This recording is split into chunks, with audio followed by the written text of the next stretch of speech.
Good morning, good afternoon, my time, good evening, and maybe in the night for someone.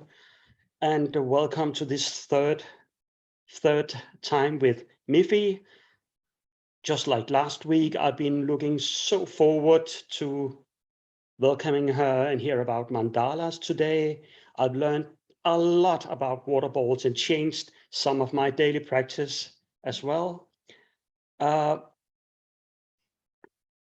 We hardly did a lot of introduction, just telling that Miffy is the SPC at Langri Tangpa Center in Brisbane. So she's up late in the evening, and she's been committed to the Dharma for a life, I think. And maybe she will also bring in some examples from her life in the lab of Lama Yeshe. Before I'll pass on the word to Miffy, I would like to tell you that Laksam is a non-profit center, so we rely entirely on donations. And I will post a link in the chat if you may wish to donate, but we never turn anybody away due to lack of funds. So it's more important that we spread the word, obviously, but we do have a physical center in Zurich, and we have a Zoom channel, and everybody's working for free, including me. So it's just about the Dharma as it should be. And that means I will pass on the word to Miffy. Welcome, Miffy. Thank you, Lars. And I'm so glad you said that about making donations, because today we're going to be talking about generosity and practicing generosity in the mandala, but why it's so important to practice generosity. So I know with myself, I have natural miserly or stinginess tendencies. I actually need to put some practice into it, but there's so much benefit for us to actually get used to practicing generosity. And it's so wonderful that the majority of FPMT centers have taken the big leap of faith and gone, we're all by donation. It's really wonderful. It's like it keeps our centers pure, doesn't it? That instead of having all the set costs and the this and the that and the price scale, we're just gone, you know what? So far, so good. Let's offer everything by donation. And I think that's really quite unique in the world and makes it very pure of heart. So I second Lars. Yeah, so the last couple of weeks we've looked at why have an altar. An altar is like a machine for making merit. And what's the technology? The technology is our mind. And then the altar there is like a memory prompt to help us do that, to help us really purify and create merit. And last week we talked a little bit about offerings and the daily offerings, making beautiful offerings of flowers and fruit and light, and then the water bowls, the two different types of water bowl offerings, just offering beautiful, clean, pristine water. And we touched a little bit on the tantric offerings, which we will revisit again in a future class. So then this week it naturally follows on making mandala offerings, and mandala offerings are literally like having the universe in the palm of your hand. Really extraordinary practice. And there are different types of mandala offerings. There's an outer mandala, an inner mandala, a body mandala, a secret mandala, a suchness mandala. So I'm going to kind of attempt to give you a little introduction to each one so that when you come across them, you know how to slot it in, how they're all aspects of the same amazing practice of generosity. So we'll have a go at how to actually do the short mandala, the mudra with your hands, what to make your mala out of, and a little bit about how to say mantras and use the mala. And maybe also a little bit about the different tunes for the mandala offerings, because something like the mandala offering has maybe 4 different tunes for different occasions, for different levels of importance, and it's really nice to be able to recognize which tune. So anyway, let's with that kind of introduction set our motivation. Just take a moment to become present where you are in the room, connected here on Zoom with our beautiful fiber optics of light, our virtual community like a net of light. And we can think, okay, we've got a temporary or an immediate motivation, and then the big picture, the long-term motivation. So our immediate one, the temporary motivation, is about where we're learning how to use ritual to benefit us, how to use ritual on the path to enlightenment, because we are embodied beings. So we have to use our body to become enlightened. So how do we do that? So learning all of the specifics and really getting to enjoy it. But why even bother? That's for the big picture. So it's so that we can actually generate realizations, so that everything that we learn, we can realize, we can bring it into reality, and so that we can actually harness everything available to us to propel us along the path to enlightenment for the benefit of all. So that's our main big picture. That's the whole purpose of doing any of this. So yeah, we're talking about generosity, and in a way, often when I hear about generosity, my first thought, because I've spent so many years being a starving artist, is, oh my God, I don't have anything to give. And at first we might think that, and we may not actually have anything physical to give, but that's actually not what generosity is. Because we can ask ourselves a question, is generosity the substance, the thing that we're giving, or is generosity the intention?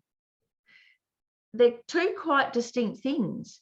We can have a real wish, a yearning to be able to share, to be able to provide people with what they need, to be able to give.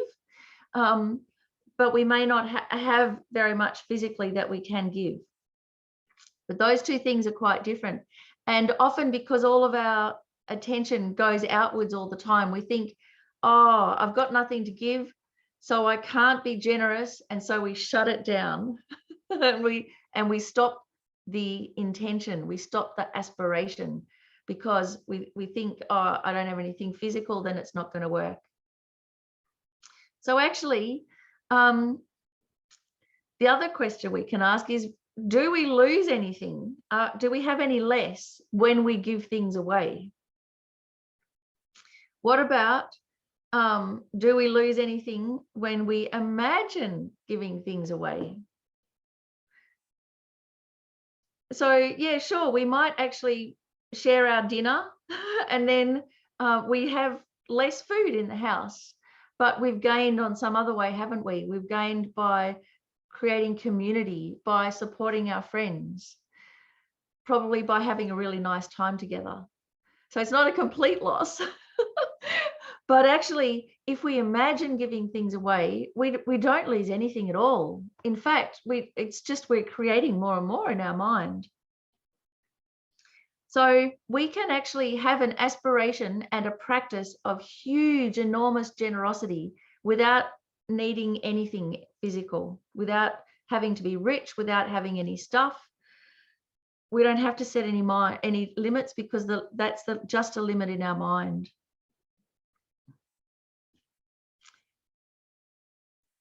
So I'm going to get up our screen share. Dharma Toolkit about the short mandala, and starting with Rinpoche, our dear, wonderful Lama Zopa Rinpoche, with such intensity and sincerity there, offering the mandala, the short mandala. And as many times Rinpoche has said, you know, by practicing generosity, by offering, we make skies of merit. We ourselves get richer by giving things away. And why? Because the essential meaning of giving isn't about giving up the object. The essential meaning is about relinquishing our attachment. That's the really big deal. By acting it out, we let go, we relinquish our attachment to the objects. practicing generosity is the substantial cause for having the resources, the wealth, the support that we need in this life.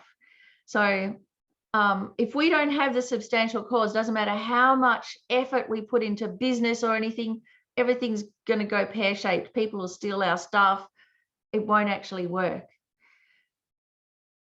The actual way to make sure that we have enough is by putting in place the substantial cause, the karmic causes. And that, if we want stuff, if we want all the things to support our practice, we need to practice generosity. And of course, in our worldly life, we go the other way, don't we? We kind of have, well, I know I do, a natural tendency to be a bit of a hoarder. And there is a great Scottish saying, a shroud has no pockets. So the only things that we can take with us when we die are the things that we've given away, are the things that we've shared. That's the only thing that we can take with us. So remembering this, you know, it kind of breaks down our resistance to giving. We, on a colloquial level, creating skies of merit, putting in place a substantial cause for having resources, we can think of it as it increases our luck. It increases all of the, it makes it more likely that all of the positive karma that we have, those positive karmic seeds, it makes it easier for them to ripen when we need it to. When we practice generosity, it's the essential key for success in all of our practices, because luck or merit, or as Venerable Robina says, you know, that fuel, our spiritual fuel, we need it to be able to progress on the path. And if we run out, then we have an untimely death. Our karma runs out for this life and we die early. Or no, it doesn't matter how hard we study, nothing goes in anymore. We don't generate realizations. So that's not from lack of studying, that's from lack of merit or not enough luck, not enough spiritual energy. So when we practice generosity, it creates all the conditions for success with our study. So if our studies aren't going well, it means we need to make more offerings. If our life is getting really tight and difficult and things aren't flowing well and we're not getting the help that we need, it means we need to share more. In our family life, you know, again, if things are getting really tight, instead of trying to like oppose it directly with force, we need to develop our store of merit so that naturally we receive the support that we need. And same with enlightenment. So, you know, to have all of the enjoyments and the resources of a Buddha, we need to put in place the karmic causes for it. So this is, you know, why practicing generosity is the first perfection, because it underpins or it supports everything else along the path to enlightenment.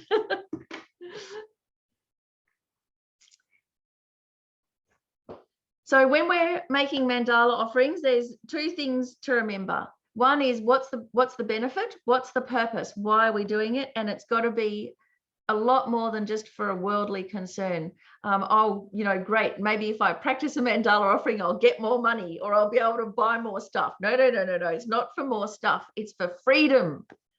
So actually, by practicing generosity, we're practicing renunciation. We're putting in place the causes for our own freedom, liberation. So that's the minimum goal. But actually, we're a Mahayana center, aren't we? So our main goal is so that we can benefit everybody without running out. So we can adjust our motivation, and then we've got to remember who we're offering to. The guru deity, the deity, the Buddha, not separate from our guru.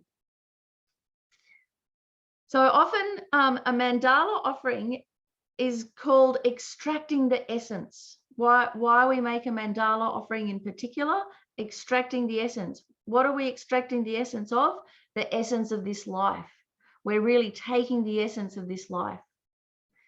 We're making the very most of our human life, this incredible, fortunate situation we find ourselves in. So that's why we offer a mandala before teachings. You know, when the Lama comes, we offer a requesting mandala.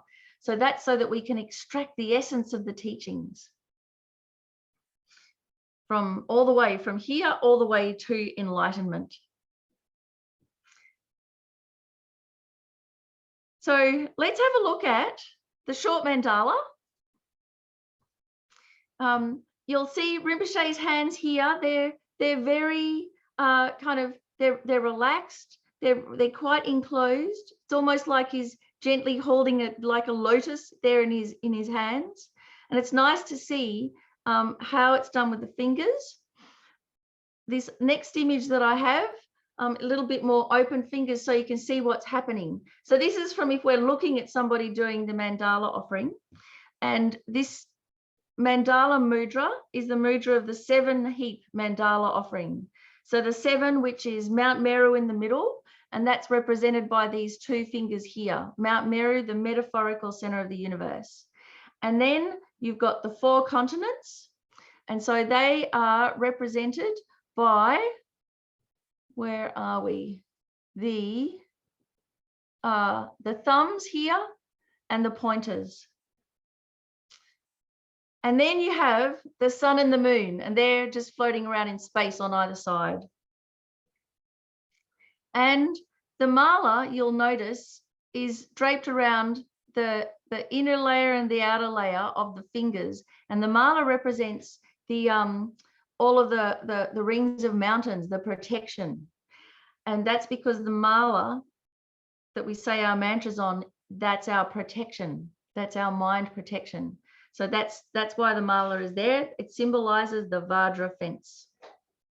So I'll show you how to put the mala so that it ends up in the right position in a moment. Then this is from our point of view. So if we're going to do the mandala offering, this is how our fingers can end up.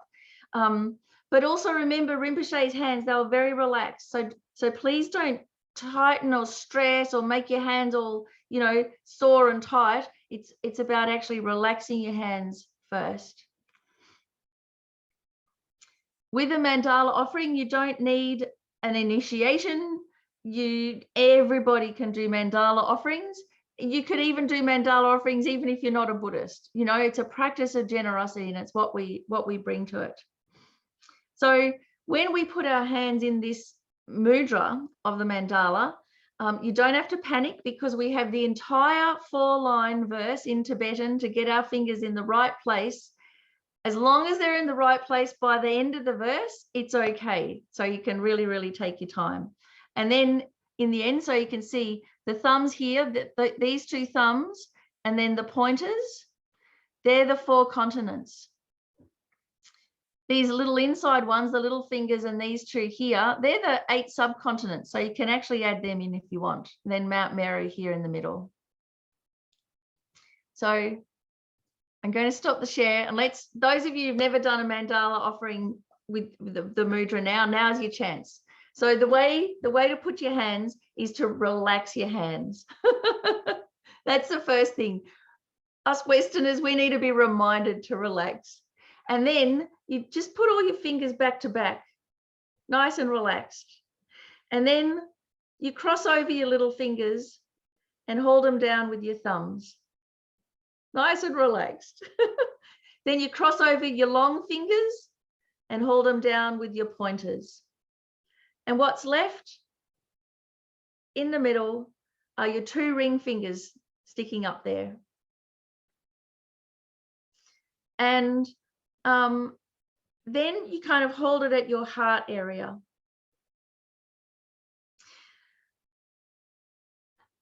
Now, if you want to do with the mandala, with the mala, you get your mala. I've just pulled out one from the shop, and you put it all around your fingers, and then you just take out your pointers. So you get your mala, put it around all your fingers, and then just take the pointers out so that you've got 6 fingers on the inside of the mala.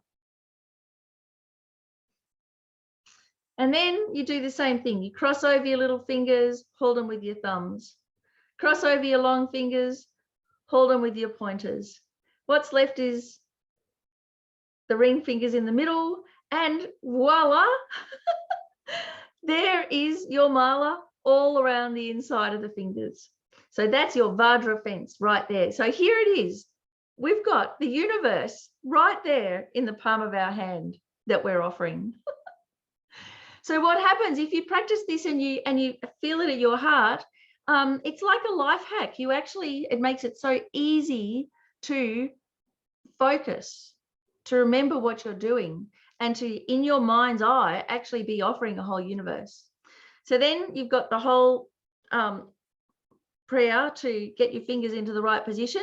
Then when it's time to offer, Idam Guru Ratna Mandala Kamniyatayami, you just raise it up a little bit, and then you tip it towards you, and you end up with your hands in the prayer, in the prostration position. So I'll show you again.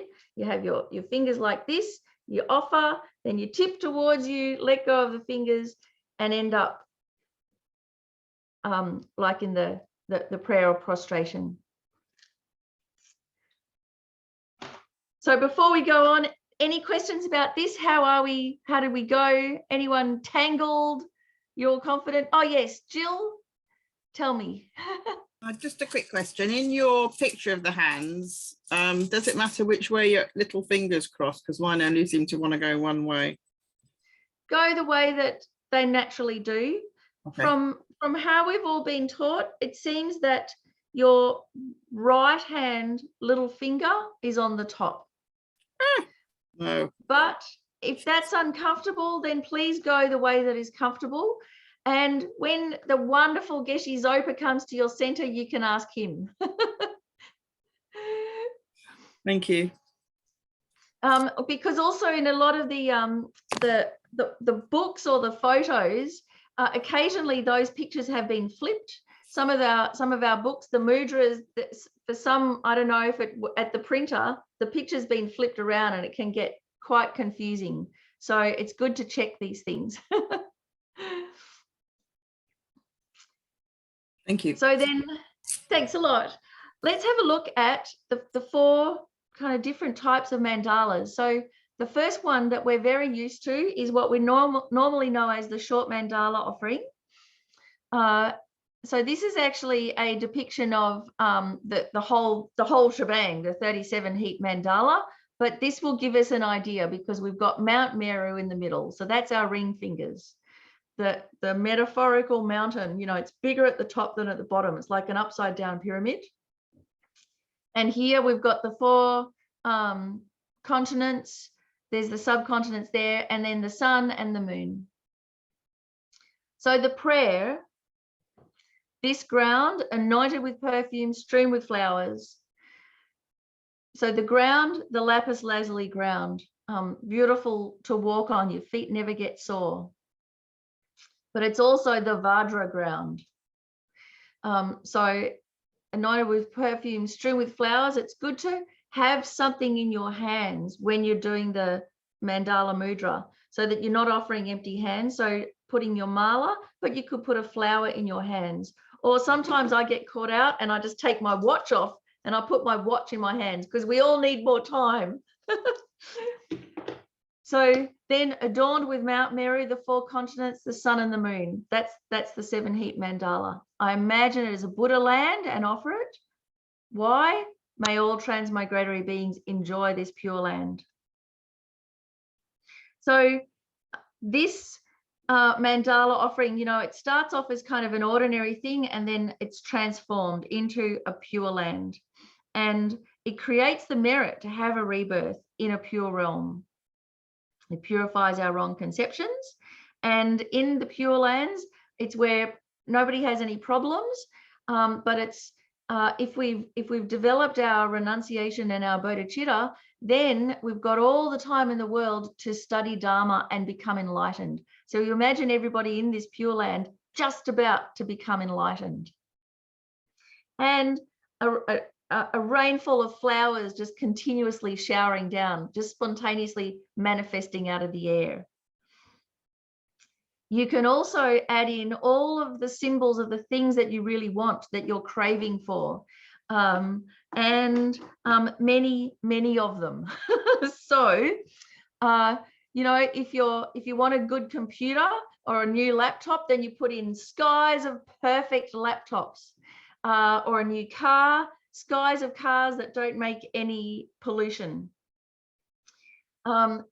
You know, if you want to trade in your old boyfriend or girlfriend and get a new one, then skies of sexy ladies, absolutely gorgeous, that don't elicit any attachment at all, but just joy and just enthuse you to study the Dharma.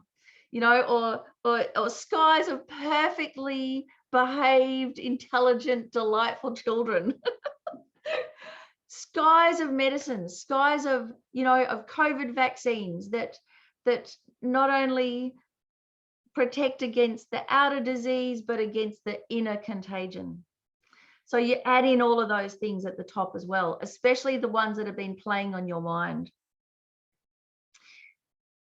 So to get you even more enthused about the Pure Land. So in the Pure Lands, you're not born from parents, but from a lotus. Your physical body doesn't experience aging or sickness. Whatever is wished for spontaneously appears, and food and drink are like nectar, but they don't cause attachment to arise. The environment's beautiful, decorated with wish-fulfilling trees. Buddhas and bodhisattvas are everywhere, strolling around in the park. Everything that we hear is the sound of Dharma. So the little babbling brook, it's all the beautiful, you know, teachings on bodhicitta. And the birds tweeting, they're tweeting about emptiness. They're having little wonderful call and response conversations, just like in the Diamond Cutter Sutra. And there's little bells on the trees that ring out the delightful sound of the Dharma. There's bodhisattvas that are flying around in the aspect of birds, whose songs are the teachings. And I kid you not, there are snow lions frolicking around for the enjoyment of others. So this, folks, is the original cat video. Like, even in the Pure Lands, they have cat videos with the snow lions and their big, beautiful green paws. So there you go. The ground is made of lapis lazuli, soft, so your feet never get tired. Air is beautifully perfumed, and goddesses scatter a rain of flowers all the time, and there's darkas and dakinis everywhere. So, you know, we go to the movies to see beautiful things like this, you know, sci-fi and things like that. So here's the movie in our mind, and we really enjoy it and offer everything that brings joy to you. When we offer the mandala, idam guru ratna mandala kamni atayami, then you imagine that the whole mandala, this entire perfect world system, dissolves into light and into the guru's heart, the guru deity's heart. And then the guru is so delighted with our offering that light comes from the guru and enters into your body, and it purifies all your hindrances and negative karma. And then a replica of the guru made of light dissolves into you.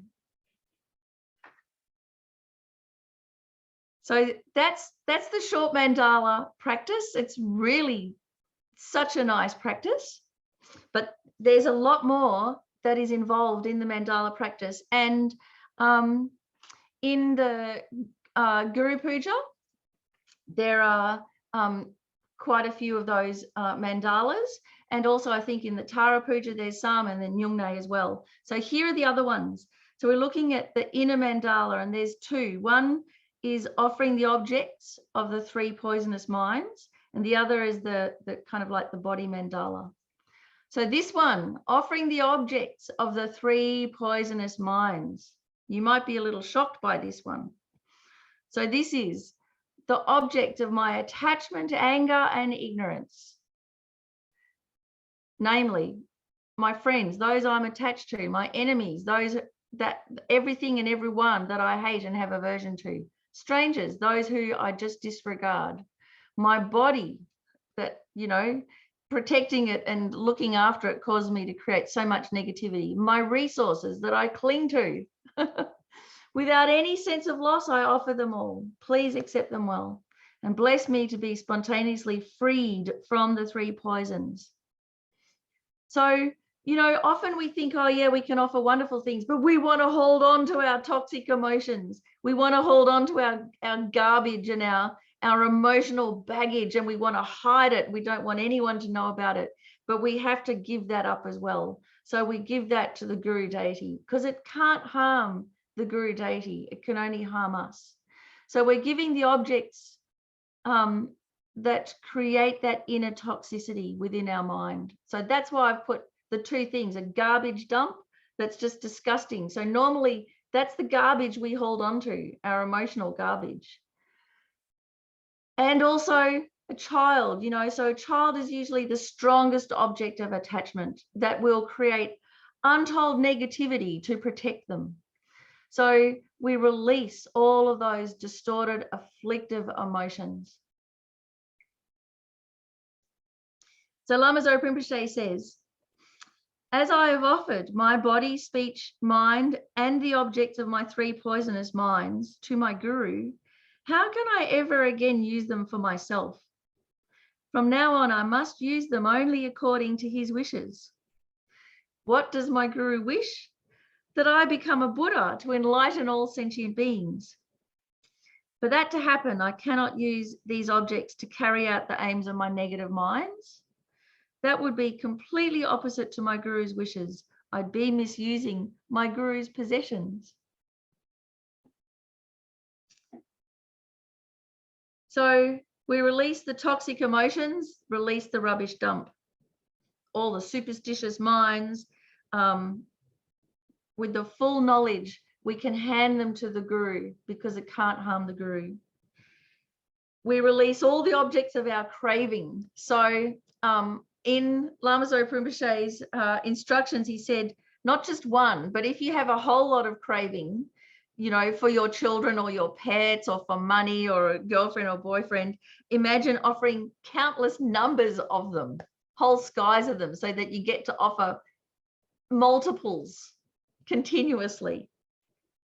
Or if you're really craving food, you know, if you're really craving some ice cream or you're really craving a cup of coffee, then skies of delicious feasts and cups of coffee delivered by dakas and dakinis. And then you think that these 3 poisonous minds, the distorted minds that poison all of our interactions with everybody and everything, they dissolve into emptiness. They're released, they dissolve into emptiness, such that even the names, attachment, aversion, or ignorance cease to exist. So this one's often in it goes together, the short mandala and then this one, offering the objects of the poisonous minds. Really important to do.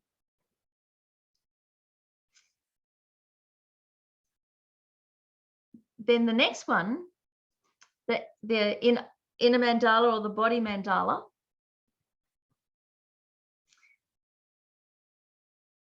So our skin becomes the surface like the golden ground. Our skin becomes golden, precious. The blood within our body becomes an ocean of nectar. Our flesh becomes garlands of flowers floating on the ocean of nectar. Our stomach, you know, the core of our being, becomes Mount Meru, a good, strong core strength.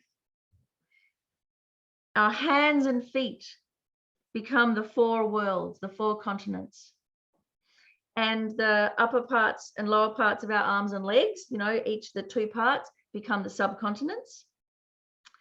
Your head becomes a beautiful palace, a pleasure palace, isn't it? Because all of our senses are there. The base of them is in our head. And this palace, our head is on the top of Mount Meru. And your eyes become the sun and the moon, the most precious jewels. And your heart becomes a beautiful wish-fulfilling jewel that adorns the palace. And all of your inner organs become all of the wonderful possessions and enjoyments of all gods and humans. So there you've transformed this body into something really extraordinary, and you can offer that.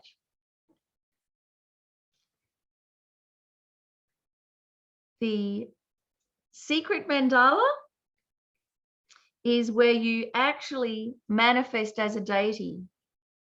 So you kind of continue this visualization. And if you've had a tantric initiation, then you have the permission to arise as that particular deity, then you do so. If you haven't had a tantric initiation, then you can still think that you arise, it's not just your coarse body that might even be, you know, in pain or sick or aging or whatever it is, but it's your light body. It's your body of virtue that arises, that comes to the fore of your awareness. So you think your own Dharmakaya nature, your own pure emptiness nature manifests in this beautiful form. So it manifests as the mandala, it manifests as you as the deity, or you and your light body of virtue. So this one's getting to more like the emptiness embroidered or decorated with appearance. So the aspect is the universe, the golden ground, Mount Meru, the continents, sun and moon, and so on. But its essence is transcendental wisdom of non-dual bliss and emptiness. So you imagine yourself, the deity, in the center of the Pure Land, and you offer to all your gurus. So it's taken it this step further.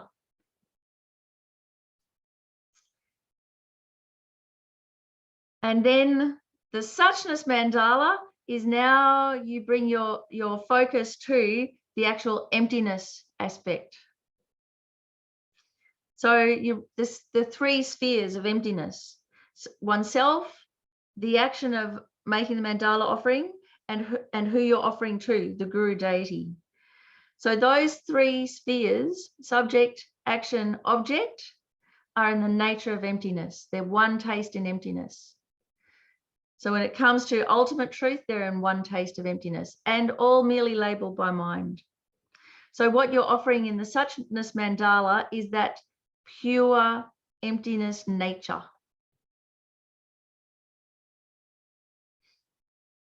So Rinpoche says it's as the subject, action, and object are all merely labeled by mind, it's like offering a mandala in a dream. So this awareness of emptiness, when we're doing the mandala offering, this is what cuts the root of samsara. So it's a very holistic practice now, isn't it? So those are the different types of mandala, but when we're actually practicing them, we don't do it in that order that I showed you. When we're actually practicing them simultaneously, all in one go, we start with the emptiness meditation. And that's why if you've been at puja or at teachings, the Umze who starts the chanting, the prayer of saying the mandala offering starts with what I've written in my notes when I'm leading puja, which is ooh, ooh. So that's the emptiness meditation. So a really good Umze, a really good chant master. I'm not very good at doing it, but I'll do my best. The O or the U beforehand is the emptiness meditation, and it's the three syllables, the Om Ahum, O, Ah, and Ma, which is the body, speech, and mind of a Buddha in the nature of emptiness. So that's that all-encompassing sound. And so that's the emptiness meditation.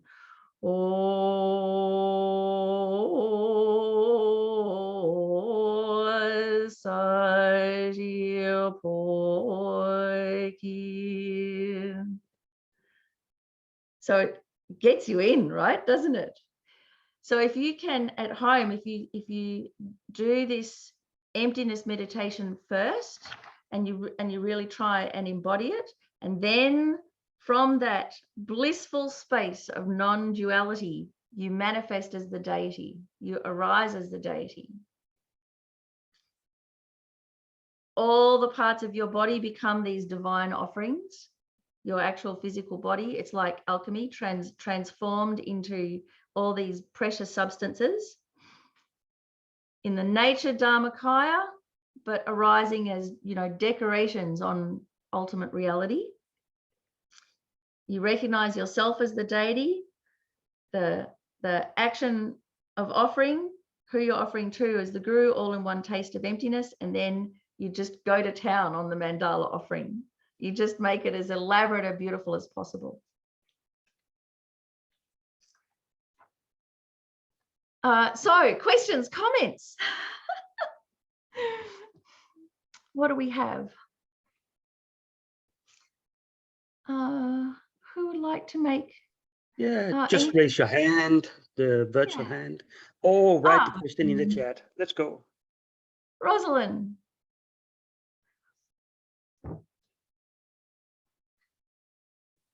Hello. Hiya, thank you. I'm just wondering, what if you're not a visual person, if you just don't see things? Is doing it with words enough? Yeah, the words help, because the words help us do the offering, which is done in mental consciousness, but that's not visual consciousness. So this is one of the big things that us Westerners get stuck on, because the word has been translated as visualize. Visualize this and visualize that. It's a real misnomer. Actually, it's imagine. So, Rosalind, can you imagine going on holidays? I guess so, yeah. Can you remember back to some time when you were a kiddie on holidays? But it doesn't necessarily come with a visual. So say, you know. No worries at all.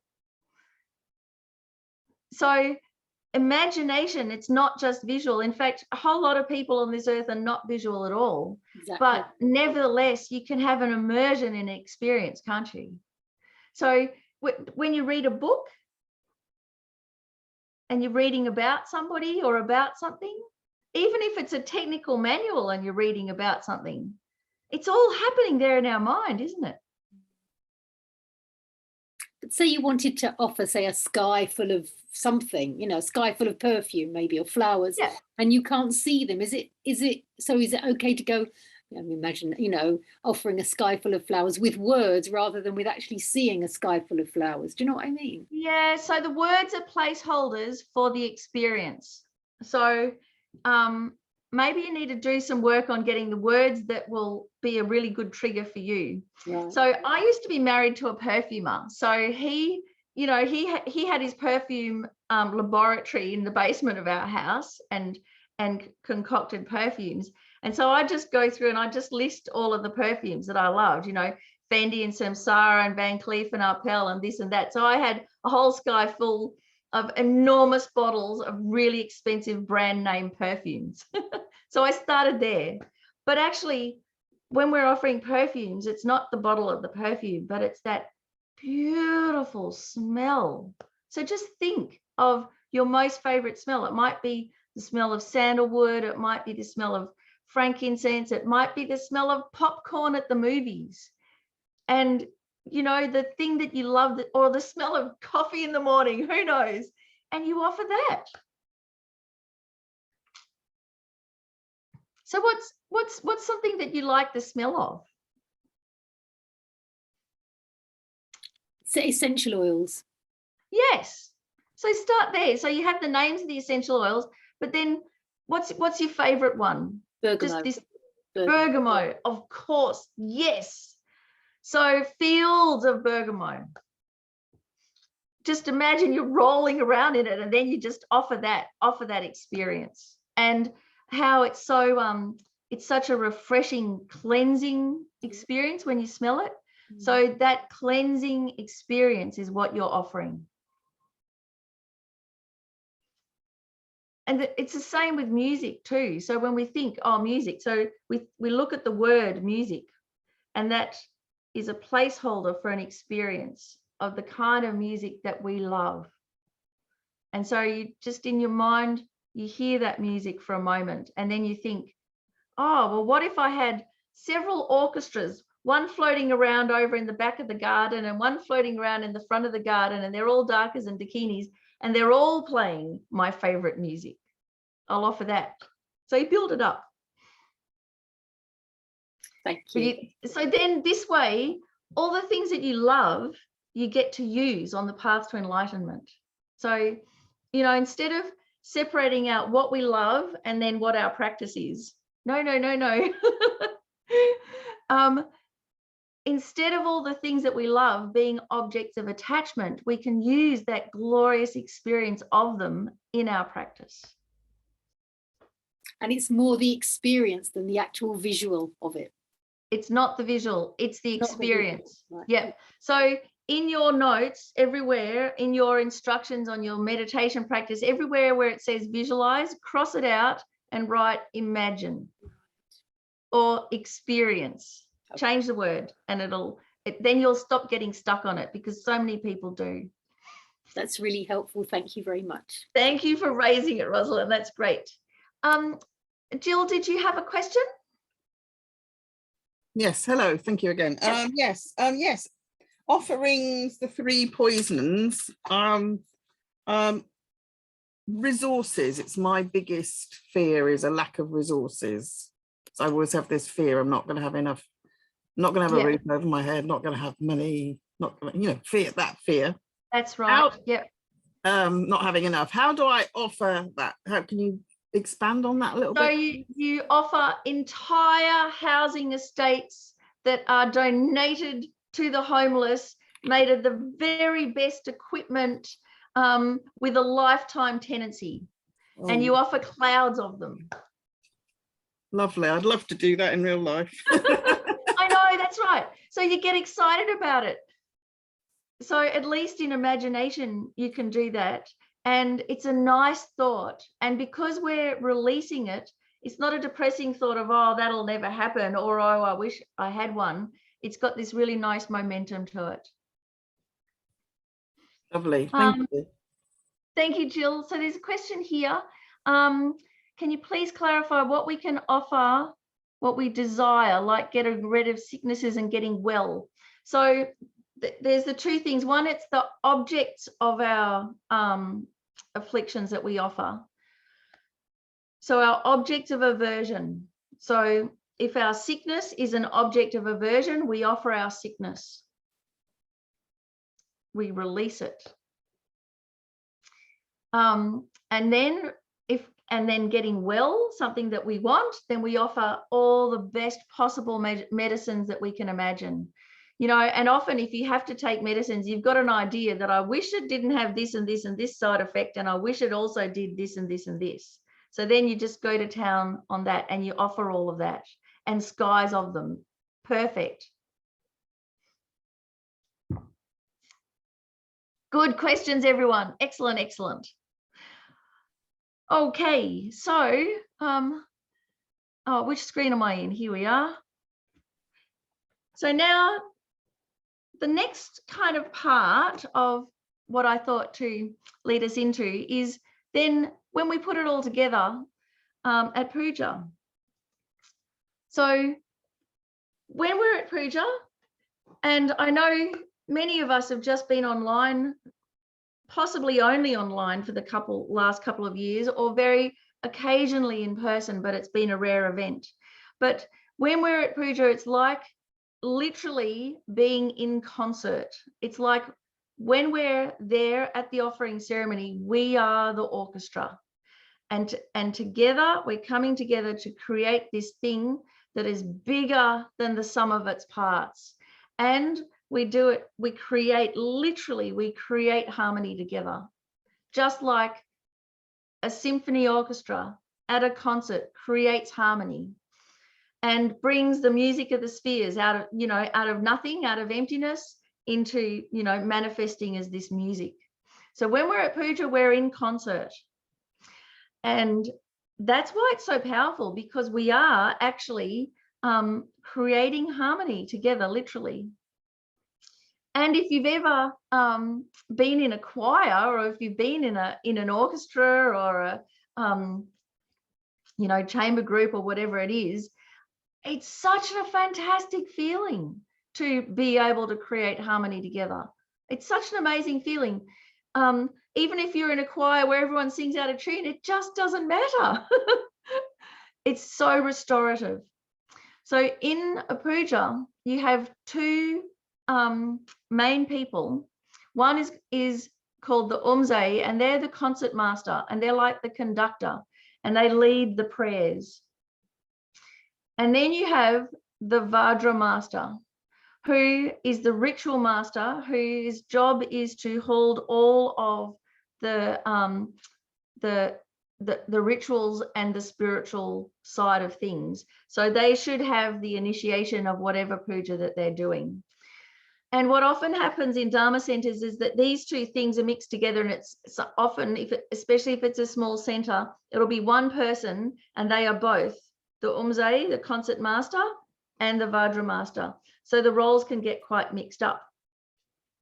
But actually the concert master, or the umze, so I'm the umze at Lungri Tongpa Center.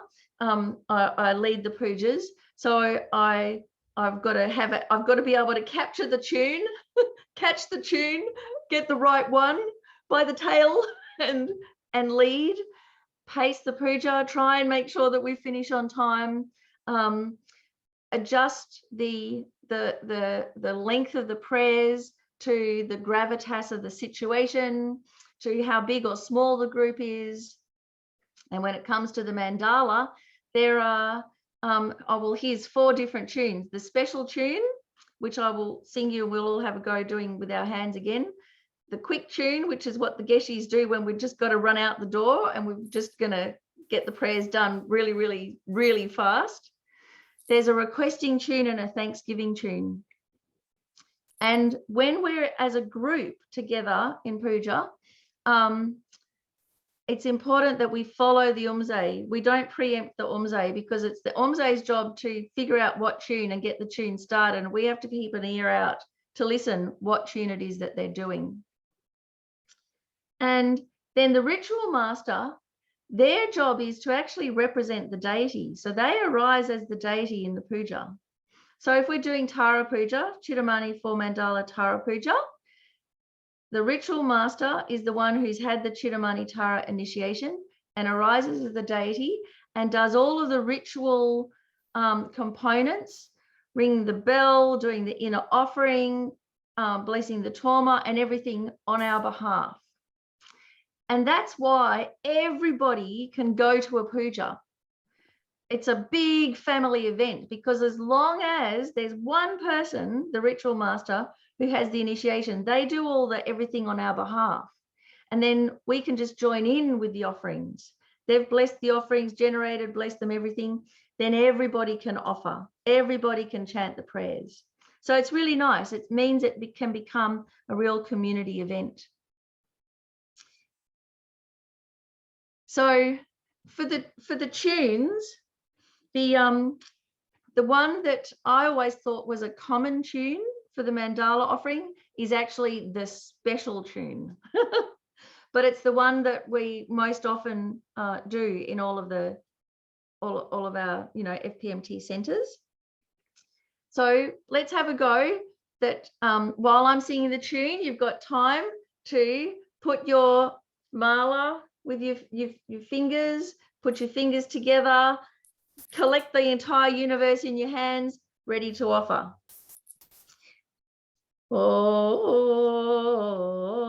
Saji Porki Choishim Hetotram Riram Lijinidem Kempadim Sangejindum Mite Owai Trokunam Dajinla Chapa Sho Idam Guru Rana Mandala Kanayatayami. So actually, folks, that tune, I just caught the other tune.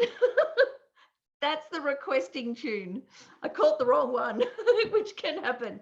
So the requesting tune, that's at the beginning of teachings, at the beginning of a set of teachings, at the beginning of an initiation. It's quite elaborate. Got nice lots and lots of warbles. Now I'll catch the one that is the actual, what we think of as the ordinary one, but it's actually the special one.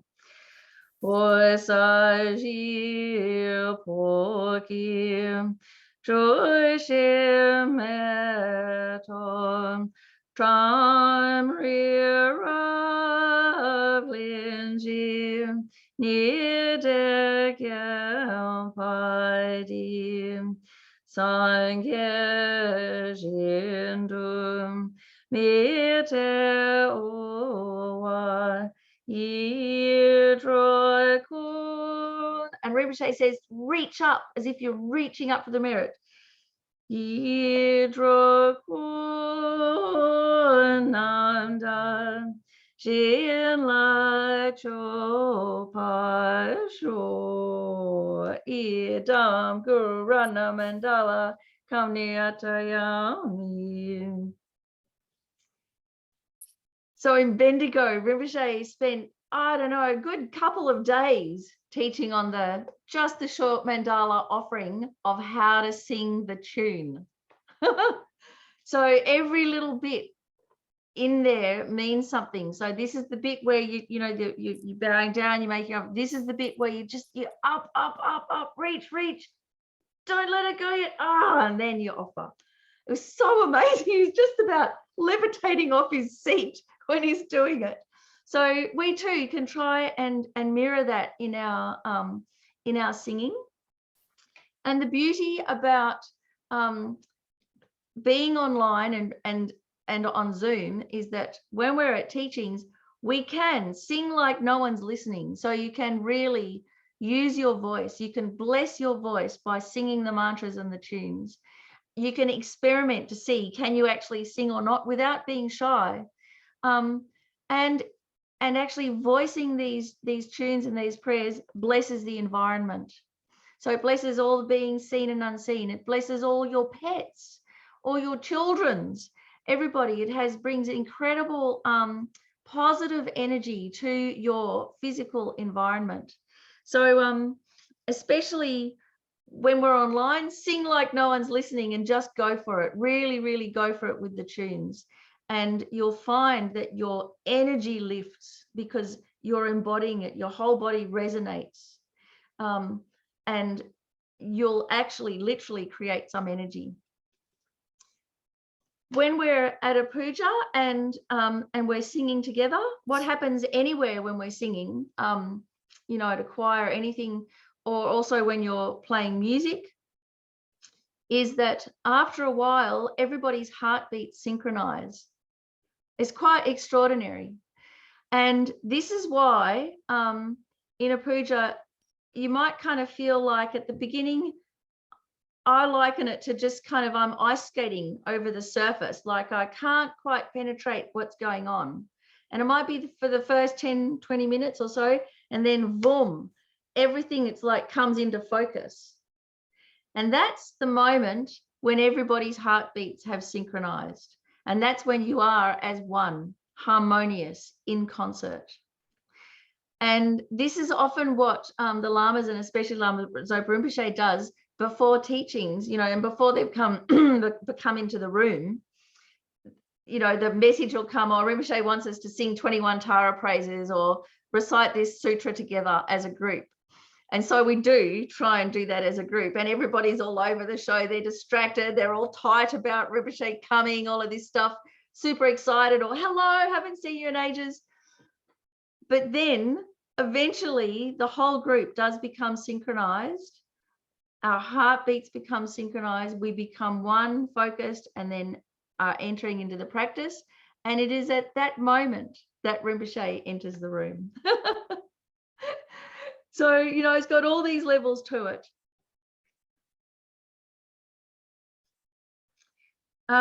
There's a couple of the other tunes which we can kind of, do we have time? Oh, yes, we do. So the other tunes are the quick tune. So this is the tune that you kind of say as you're running out the door when you've gone over the teachings and you offer the mandala at the end of the teachings, and the Geshe's going, oh, Saji Poki Joji Metatra, Riramli Jini de Gepadi, Sangejin de Mite Oayi, Droko Namda Jin La Chopajo, Idam Gurana Mandala, Kamni Atayami, and they're off and out the door.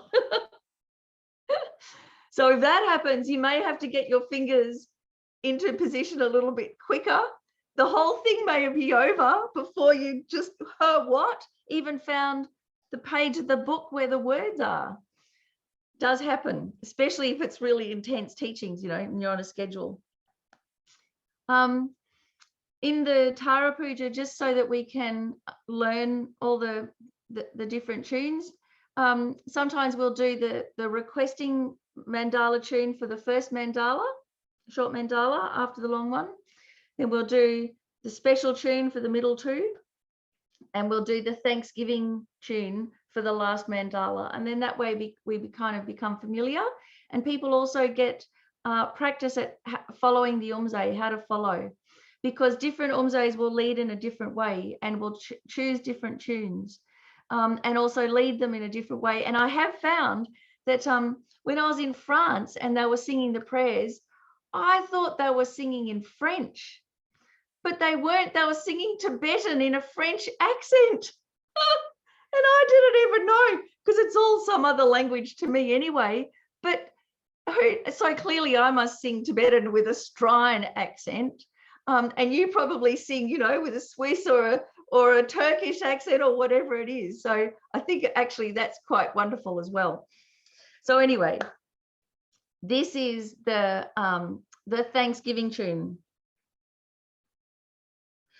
O saji poi ki chushem eton tram rira linji ni te gampadi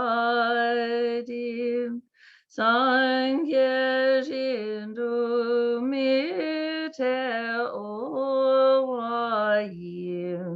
Chokon Nanda Jinla Chopajo Idam Gurana Mandala Kamne Atayami. It's such a beautiful one, isn't it? I mean, they're all really, really beautiful. So it's so nice to feel the different flavor of each one.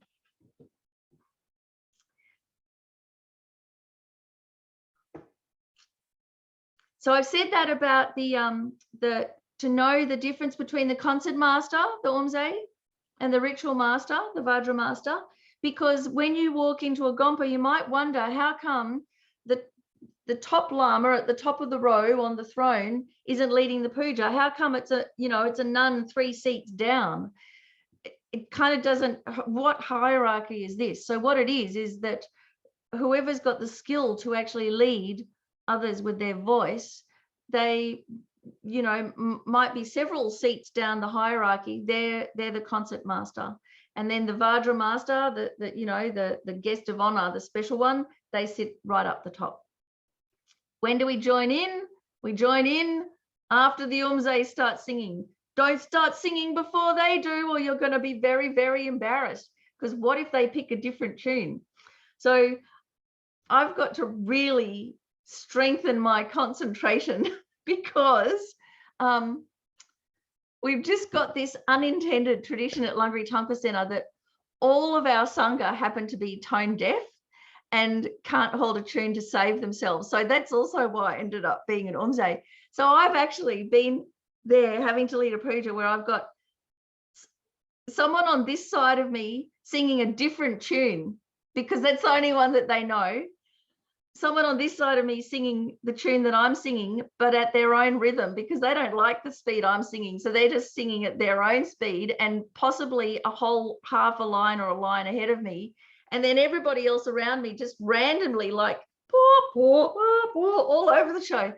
It's hysterical, and I've got to keep a straight face and have the gravitas of the situation and try and get this raggle-taggle band of just nutsos and freaks together to try and get it all together in concert. And it is such a kick when it happens, when all of us just you know, beside ourselves, sentient beings manage to actually do this. And that's why pujas are so important, why we practice together as a group, because it helps us.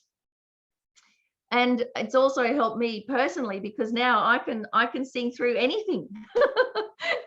And most of the time I catch the right tune. So, you know.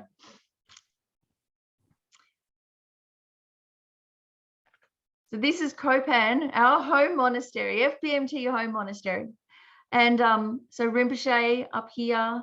And so probably Rinpoche would be the Vajra master in this puja. And then you have the abbot of the monastery. And then down here, you see, this is the Umze. He's the one with the microphone. So several seats down. And then you just have the high lamas on either side with the bell and dorji. Not everybody does. Can you imagine if you had 2,000 monks ringing their bells? We'd all just have hearing damage. So it's just a few in the front row.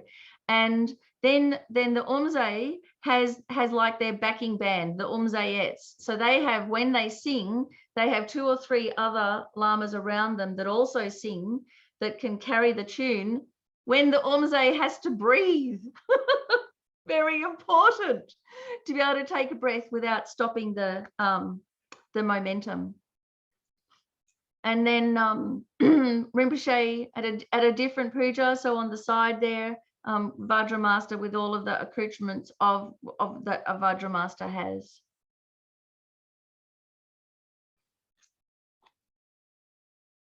All right, so let's go back then to so the mala part of when we're offering our mandala. So I thought I may as well throw this in here, just a little bit about so malas.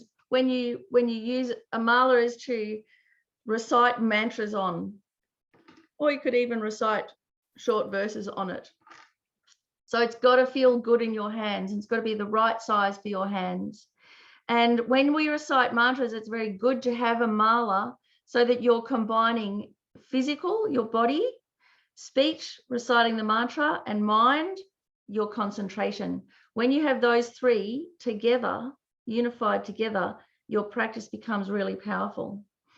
And if your focus falls off, you're likely to drop your mala. Or if you're saying your prayers, your mantra late at night, and you're really tired, and you fall asleep, your mala goes zhong, and then you wake up, whoopsie daisy, lost my concentration. So it's very handy biofeedback tool. There's a mantra blessing in the FPMT prayer book, and also here it is, Om Rutsira Mani Pravataya Hum. So you hold it at your heart, you recite that mantra 7 times, and then you blow on your mala. So it's the power of the mantra on your breath blesses the mala. If you're doing Nyungne practice, for instance, it's actually it's a different mantra, and it's you generate it as Chenrezig. So it's Chenrezig who blesses your mala. Normally, a mala will have 108 beads, and that is to represent the overcoming the 108 cognitive obscurations to omniscience. Sometimes malas might have 111 in different practices. That will depend on each specific practice, but generally it's 108. And then you have the guru bead, which has the 3 holes, that one on either side and the one coming out the end here. So that's to represent Guru is Buddha, Dharma, and Sangha. And then you have a little counter. Usually it's 7 or 21 or 28. And that's got to be something that you can tell by feel. So either it's a bigger bead or it's got spaces so you can feel when you get to it. So you don't have to open your eyes or change your concentration. So don't wear your mala as a fashion accessory. If you wear it around your neck, tuck it into your clothes or carry it in a little bag. Try not to be too ostentatious with it. You can have a really special, glorious mala, but like keep that for retreats. And then you have your day-to-day pedestrian mala. That's quite a simple one. After reciting many, many mantras, it will become a power object. And you know, the great practitioners like Geshe Lama Konchog with his the late Geshe Lama Konchog with his mala, he could just touch you with his mala and you could be healed through the strength of his practice. What you can make them out of, so of course it's what attracts you, so that you're more likely to use your mala. But the different materials have different meanings to them. So these ones are lotus seeds. These white ones are with the little black dots. So with those, then you think about all of the qualities that a lotus represents. So renunciation, the purity of the mind. The lotus seed ones are like an all-purpose material to have the mala made out of. If they're made out of sandalwood, you know, it smells so beautiful. So that's one of the analogies for enlightenment. But also apparently sandalwood's very difficult to harvest. So it's like our recalcitrant minds, very difficult to tame, becoming smooth and beautiful. So that's, you know, one of the main benefits of a sandalwood mala. If you have a bone mala or one with skulls, then that's to remember death and impermanence, and also for wrathful practices. If you're doing Nyungne, for instance, which is a fasting retreat, and so there's every second day you don't drink or eat anything, so you may get kind of hungry or thirsty. So for Nyungne, you have a mala made out of quartz crystal. So each of the beads look like dewdrops. That becomes very evocative. It's good to thread your mala with several threads or with something that's quite sturdy, so that as it wears through, you'll see the little ends poking through before they just break and beads go everywhere. So you can use really fine cord, you can use good strong elastic, and at a pinch, one time in Bendigo when Venerable Robina's mala broke, you can use dental floss. So she had a minty mala for the whole retreat.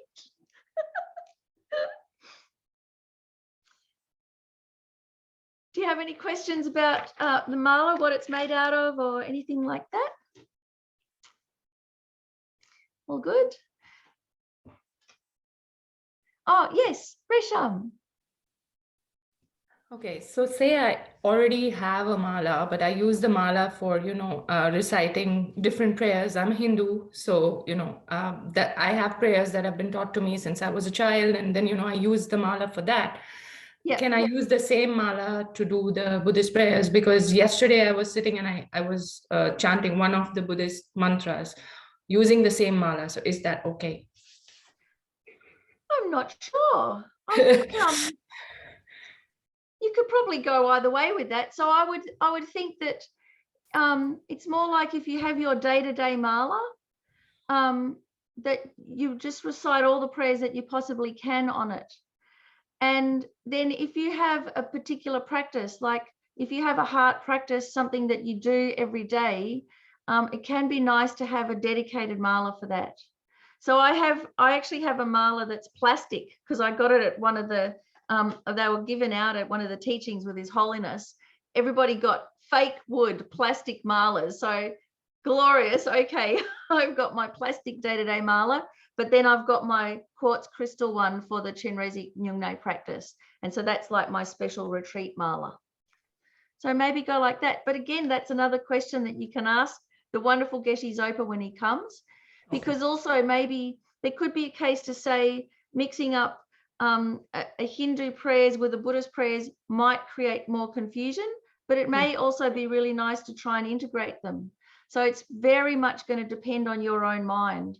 But I would say start with whatever is going to enthuse you to do more practice. That's the answer. Okay, thank you. That's great. Thank you very much, Resham. Okay. Oh, Jill, yes. Just a quick question. I was craving that that rather attractive mala you showed. But what was how did that those counters work? That Okay. Really good. Yeah, so I'll get to the counters. Actually, good point. So let's get a riddle on. We'll get to the counters because I have a better picture of them coming up. So when we're reciting the mantras, I thought I'd just put this in here just to quickly mention that generally when we're saying mantras just day to day, when we're going through our day, it's great to sing them. You know, if we're not saying anything, say some mantras. If we're walking around the house humming, hum some mantras so that we're continuously using our speech in this positive way, you know, blessing the environment, changing our inner dialogue from the that goes on in our head to the sound of the mantra. So it's a great background tune to have all the time. But when you're in retreat, when you're counting your mantras, if you've got an amount to count or a particular length of time that you're in retreat, it's important to recite the mantras well. So the verse is not too fast and not too slow. So that means to enunciate each syllable, not slurring them together, and to make sure that your lips are actually moving when you're reciting it. Not too loud and not too soft. So you actually say the mantra so you can hear it. But if you're in retreat and you're saying them too loud, you're going to drive all your fellow retreatants crazy. So one of our teachers said it's so that your collar can hear, but your shoulder can't. That's how loud you recite. So you are moving your lips. And you can hear, but not necessarily anybody else can hear. Not talking whilst reciting and no wandering minds. So that means don't do anything else while you're reciting the mantras that you're counting. So while you're going about your day, if you're reading the, social updates or whatever it is, you can be reciting mantras at the same time, no problem. But if you're counting, if you're trying to do 100,000 Om Mani Padme Hums or 100,000 Tara mantras or whatever it is, to just do that. Don't read something at the same time or watch TV at the same time. Have your mind wandering off to something else. And not making the short syllables long or the long ones short, not adding words or losing words. So that's to have that kind of alertness there that we are actually saying the mantra. So if we're doing the 100-syllable Vajrasattva mantra, it is possible that you might over time lose one of those syllables. So you want to make sure every now and again that you recalibrate and you've got all the syllables in there. That's one thing. And the other thing is that if you're, I'm so ashamed to say, like me at night, and you're saying your mantras and you're falling asleep at night, I will start off with one mantra at the top of the mala. And by the time I get to the end of the mala, I'm saying another mantra. I'm like, oh no, now I have to say both of them again because mind wandering. So, you try and you do the best that you can. When we're in retreat is when, and we're counting our mantras, it's verbal recitation that we're counting. For instance, Om Mani Padme Hum, Om Mani Padme Hum, Om Mani Padme Hum, Om Mani Padme Hum. And you've got to be careful that you don't get so fast that it goes and it all mushes into one. So the analogy is this, like with a sparkler. If you've got a sparkler and you just very slowly go around point by point, Om Mani Padme Hum, they're distinct. And then as you get faster and faster, then it all mushes into one. But that's a different type of mantra recitation. That's actually the subtle concentrations of abiding in fire and abiding in sound, where the sound is simultaneous. All of the syllables are simultaneous. And it's a different style of recitation. It's much more subtle. So with the retreat, usually you start off with the verbal recitation, counting the individual mantras, and then slowly move into the more subtle forms of recitation. So it's just good to know that that there is a really nice way to say the mantras and to know the distinctions between them. And Lama Tsongkhapa was so clear in describing how the verbal recitation is counted as more coarse recitation because it's in our physical body. And it actually, that's where we start. It blesses our body. And when you recite mantras, you can feel the reverberation.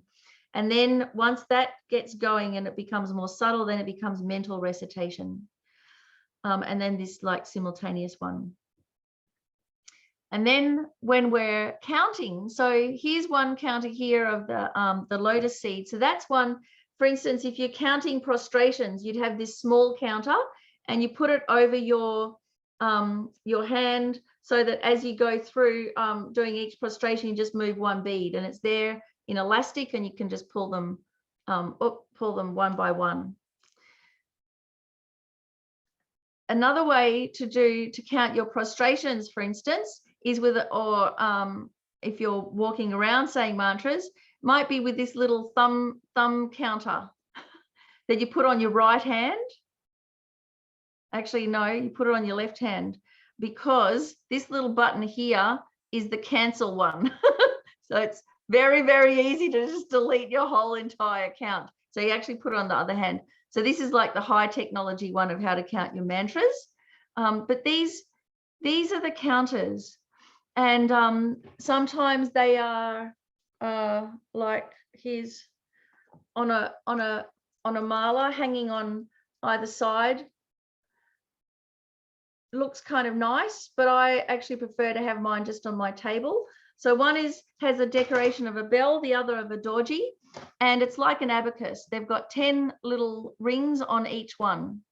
So you do one mala, it's 108 beads, but you count 100. So you do 100, one mala, and one of these counters goes up. Another 100, second counter goes up. Another 100, third one. Till the last one goes up. Now you've got 1,000. Then this one goes up. 1,000, 1,100, 1,200, 2,000, 3,000, 4,000. So with all of this, you've got 10,000 counted. When you've got 10,000, then I think, oh, there's one other counter. You have it. And then this one here, the boom counter, this is, I think it could be for every 10,000. So then that's, you know, gone around from here all the way around to that many 10,000. So by the end of that, you've got 1,000,000. So that's one way to count. It's the traditional Tibetan way to count, but you can also just use a pen and paper. That's fine. This is a very portable way to count.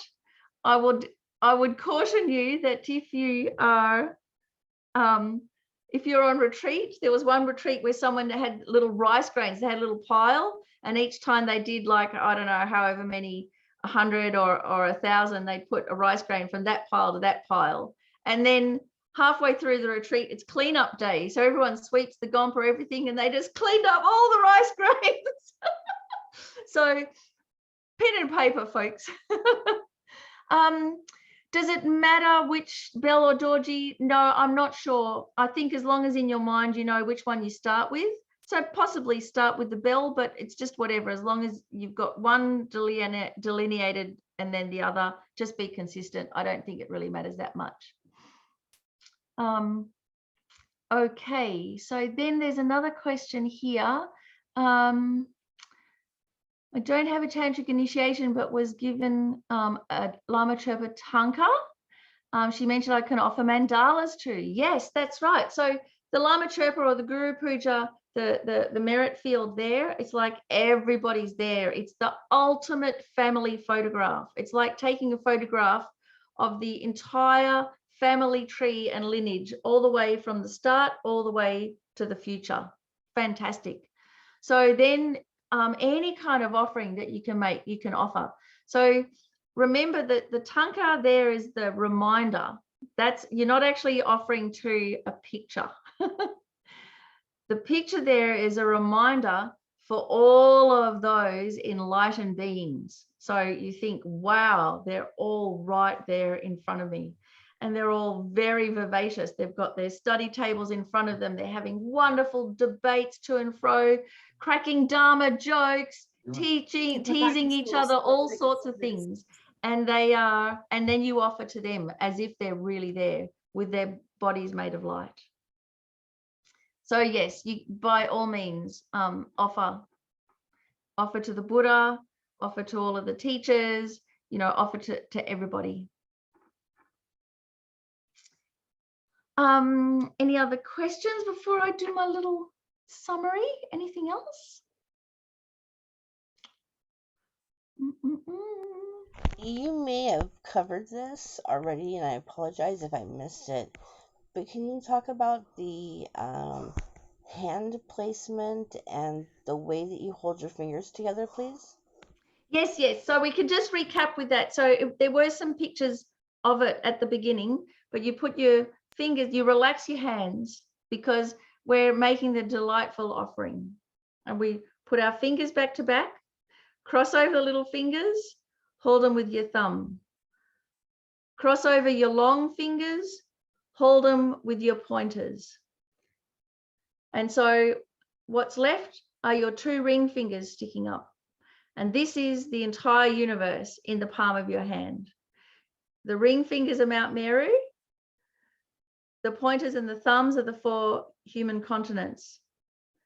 The long fingers and the little fingers, they're the subcontinents. Your mala inside, which I forgot to tell you about, is the Vajra fence, your protection. And floating around the top, the sun and the moon. And then everything else that is important to you and you offer. So you put your hands like that. It's a way of focusing your mind. And what happens is when you just practice a little bit, all you have to do is put your fingers together like that, and the whole experience arises in your mind with very little effort. So that's why we kind of try and embody our practice. And then we offer, and then we tip towards ourselves, because it's like bringing the realizations towards ourselves. Let go and end with your hands together in the prostration mudra.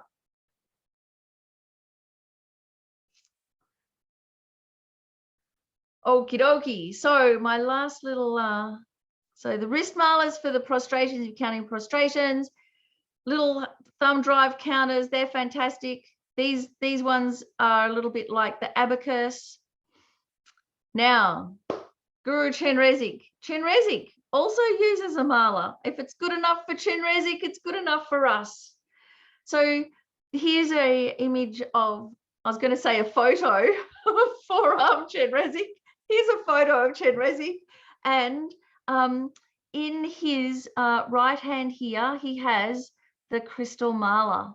And I kind of like it. It's the malas are often depicted in this figure of 8, a little bit like the infinity symbol, isn't it?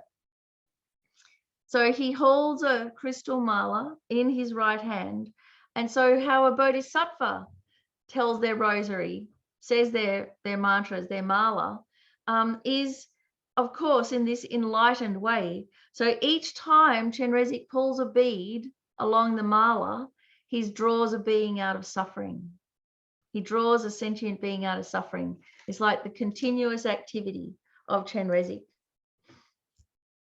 So normally when we hold our mala, it's not to do with whether you're right or left-handed, it's to do with what practice you're doing. So generally the practices that we'd be doing starting off would be lower tantra practices, and they're generally what's called father tantra. So you hold the mala in your right hand at your heart, and you hold all of the mala over all 4 fingers, and you pull each bead towards you with your thumb. So each of the fingers on our hand represents a different way of drawing disciples to the Dharma out of suffering. And this first one represents peaceful, through peaceful means. So it's peace, increase, power, and wrath. So depending what practice you're doing, it's going to go over a different finger. So these ones normally, and especially for Chenrezig, it's a peaceful practice. So it goes over this top finger, and then with your thumb, you draw you hold it at your heart, you draw the beads towards you. Om Mani Padme Hum, Om Mani Padme Hum, Om Mani Padme Hum, Om Mani Padme Hum. And what you can imagine is that as you're reciting, each time you do, then a little emanation of light of Chenrezig hops out of the mala and into your heart and blesses your mind, your mental continuum. Om Mani Padme Hum, Om Mani Padme Hum, Om Mani Padme Hum. So if it gets a little tiring having your hand at your heart like this the whole time, start off like this for you know, a while, and then you can put your hand on your knee. That's okay, but always try and start off with it at the heart area. And then generally you just keep on going around and around the mala. Sometimes with some practices you go around till you get to the guru bead and then you go back the other way, so it's kind of got more of a cumulative effect. But all of the differences like that will be in the particular meditation practice. The instructions will be there, and many of the instructions to do with how to say the mantras and fingers over and all of that will come direct instructions from the guru, from the lama. It's like ear whispered lineage will say, you know, this is the way to do the 4 activities and so on. So you will get the instructions according to the practice. But it's so nice with Chenrezig here, how, you know, we do this practice until we're enlightened. Then when we're enlightened, we still do this practice, but it's perfect and incredibly effective. So drawing each being out of suffering, holding the right hand, draw each bead towards you with the thumb, and a miniature Chenrezig made of light absorbs into your heart.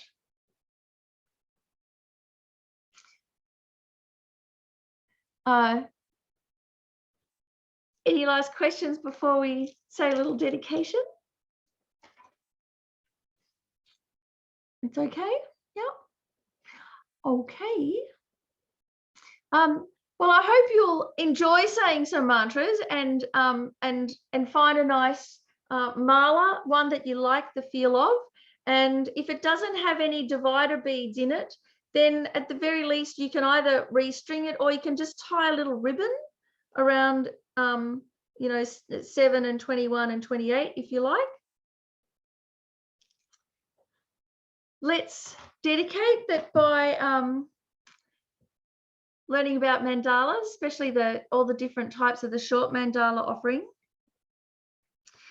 May we be able to offer our practice, our life, all of our resources, everything to the Guru deity for the benefit of others. So may we dedicate everything that we have for others, so we can help others, so that our studies will be successful, so that we can actually generate realizations from our studies, so that we can enjoy puja, so that we can actually get together and do pujas together, so that we can create this really strong group energy that we need to sustain all of us, to look after each other and support each other on the path to enlightenment.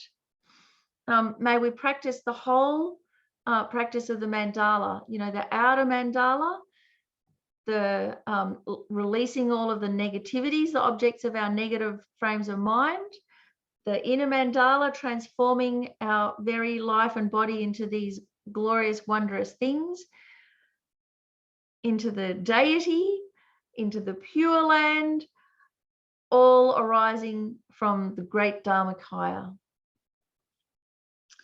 And so all in one taste of emptiness. And then offering to the Guru, who also by nature is not different from us. And then when we offer to the Guru, then it delights the Guru's mind. So we see that the Guru accepts our mandala and is so happy. And so light comes pouring through us, over us, into us, washing all away the negativities. And then an emanation of the Guru Buddha dissolves into us, and we are blessed with all that inspiration. So let's dedicate all of that, that by having these tools of the practice, we can generate immense amounts of spiritual energy and merit, so we can complete the path to enlightenment with this opportunity, take the essence and actually take it to its logical fruition, enlightenment for the benefit of all. So thank you so much, everybody. Next week, we're going to continue with mandalas, but it's the big one. It's the long mandala offering. So we're going to do a whole trip around the entire universe and back again with the long mandala. So I hope to see you again, and please take care and enjoy. Thank you, Miffy. Thank you for bringing us joy and enthusiasm. We are so delighted to have you visiting our center, and we look so forward to seeing you all on Saturday. And one final word, if you wish to enjoy our puja practice, tomorrow at 7 in the evening, 7 p.m. Swiss time, we are having our Medicine Buddha, our weekly one with Andrea. Chat. Fantastic. Great. There you go. And what a fantastic practice for the times as well. So absolutely, that's why we're having it on a weekly basis, because so many people need our concern, our worries, our help, our graciousness. So see to it if you can join in, or any other FPMC center. Thank you, Miffy. Thank you, everyone. Bye.